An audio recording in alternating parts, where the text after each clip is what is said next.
Hey guys, what's up? MadSeason here, back with another video for you. And today we're going to discuss Gdkps. In Season of Discovery, Blizzard recently announced that they were cracking down on this form of raiding, and so far they've been pretty consistent with that. It's caused a bit of controversy, a bit of a stir, if you will. The MMORPG player kind of has a history for their ornery nature. We don't like our VGs messed with, so I just thought that I would explain the situation for those of you who are lucky enough to not care about any of this. So, Gdkp runs, short for Gold Dragon Killing Points. DKP is a player-managed reward system for raiding, developed as far back as EverQuest in 1999, and is pretty self-explanatory. For killing dragons, raiders get points, and they then spend these points on items. So let's say that little Timmy has 100 DKPs, and Todd has 400, and the Sword of 1,000 Truth drops, which costs 200, and both Timmy and Todd bid, and Todd wins because he has more. 200 is deducted from his total, bringing him down to 200, and Timmy rage quits because he's bad, and now instead swipes his mom's credit card to buy gold, which he will then use in a Gdkp run to get everything he wants. The rules of the run vary between leader, but generally they work like this. A raid is run between carries and whales. The carries clear the bosses, and the whales enter a bidding war on the loot that drops, and at the end of the run, the pot is split between all members of the raid, with the leader usually taking a larger cut for organizing it. So you may be asking yourself, what does any of this have to do with dragon killing points? Well, the answer to that, my dear viewer, is abso-fucking-lutely nothing. So right off the bat here, we're off to a great start. Even the name is stupid. I can't speak for everyone, but from my personal experience, Wrath of the Lich King was the first expansion that I remember seeing them.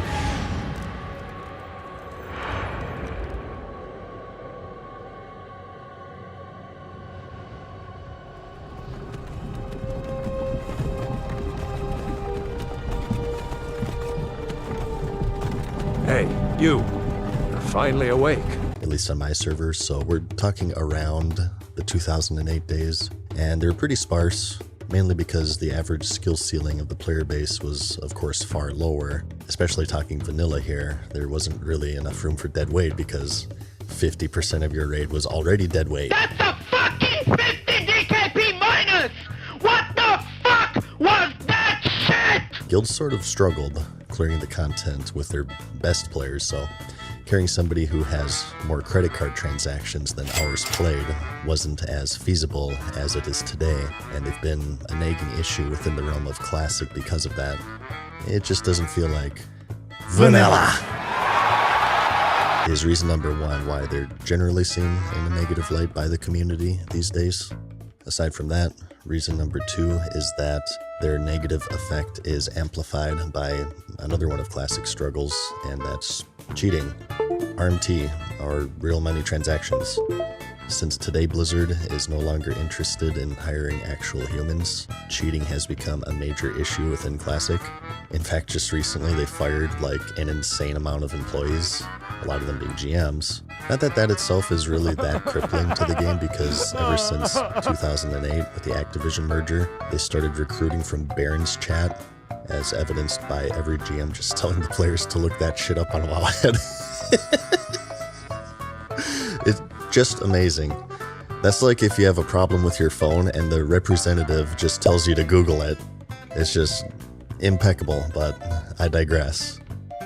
Anyways, swiping, RMT, whatever you want to call it, has been a major issue with Classic since the re-release in 2019, so the existence of Gdkps creates this awkward dynamic of pay to win.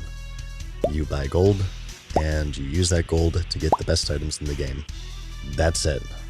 During the initial run of Classic, this sword infamously sold for gold cap. From gold that was all completely farmed, by the way. This guy's just in Tyr's hand a lot.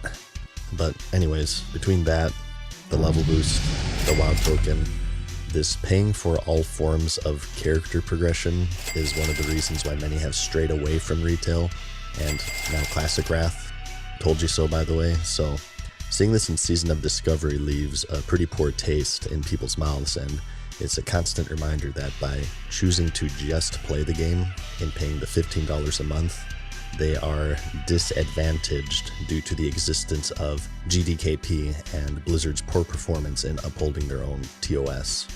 It makes it such that the most powerful item in the game is your credit card, and the most efficient way of playing is through money investment as opposed to time investment, and it ruins the competitive atmosphere of the game that's critical to all multiplayer games, in fact. So it exists in pretty much every version of the game, even in hardcore, which is about as bad of an idea as it is hilarious. There's a Gdkp for an AQ20 raid, and the leader held all of the loot in his bags until the end, and then he died on a siren, so everybody got jack shit, which is pretty amazing, I must say. And now, of course, with the WoW token in Wrath, told you so, by the way, and Gdkp's reigning supreme, it's somehow even more pay to win than retail, which is just even more amazing. So Blizzard recently announced that for one of its game modes, the Season of Discovery, they are banning this controversial form of raiding. Their reason specifically being that it doesn't match up with reason number one I listed. It's not representative of the culture of the community and raiding scene as it was in the original in their eyes. If you're at all familiar with the channel, you probably know my opinion. I've been kind of outspoken, I guess you would say, against paid character progression in the past. I mean, I'm not totally against it. If a game is free to play, generally I'm a little more lenient. I think it's kind of expected that there will be some level of paid progression in that model because, you know, that's the model they chose. But seeing as how SOD requires a sub fee to play, and the fact that vanilla World of Warcraft at its core wasn't designed for paid progression in mind, it kind of breaks a lot of the core principles of the game. The main one being what Blizzard stated, and that's the culture of the community. When you wanted to raid in vanilla World of Warcraft, you found a raiding guild. Nothing was really puggable. These Gdkps didn't really run. So because of this raiding system is sort of an affront on the culture of the community and the raiding scene as it was in 04 to 07. As someone who played it back then, I can say that this stuff it didn't exist on such an intense level during vanilla, if at all. So it makes sense to me that that's the direction that they want to go in here. And beyond all of this, let's just bring up the elephant in the room. It's a major driving force of RMT. I think in a perfect world where RMT isn't completely rampant, Gdkps by themselves aren't necessarily bad. I feel pretty confident in saying that I think most people are okay with the fact that if you're really good at farming gold, to be able to gear yourself up.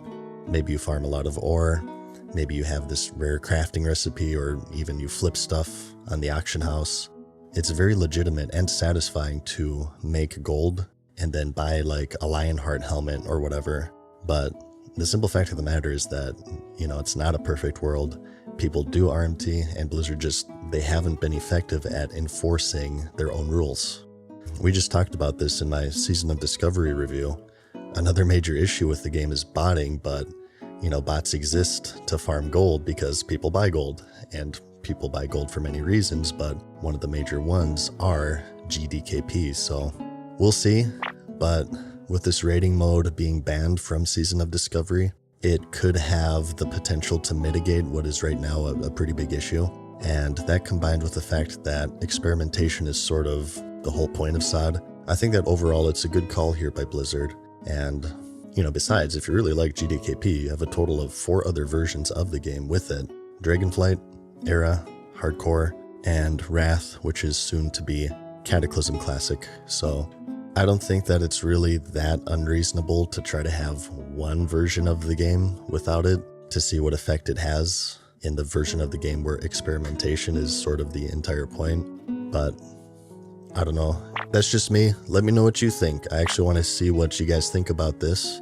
I know it's a pretty contentious subject. Just, you know, try not to threaten to murder each other's families over opinions over video games. But regardless of all of that, as always, remember that the most important thing is to like this video and to subscribe to my Patreon, because I'll see you in the next one. Peace.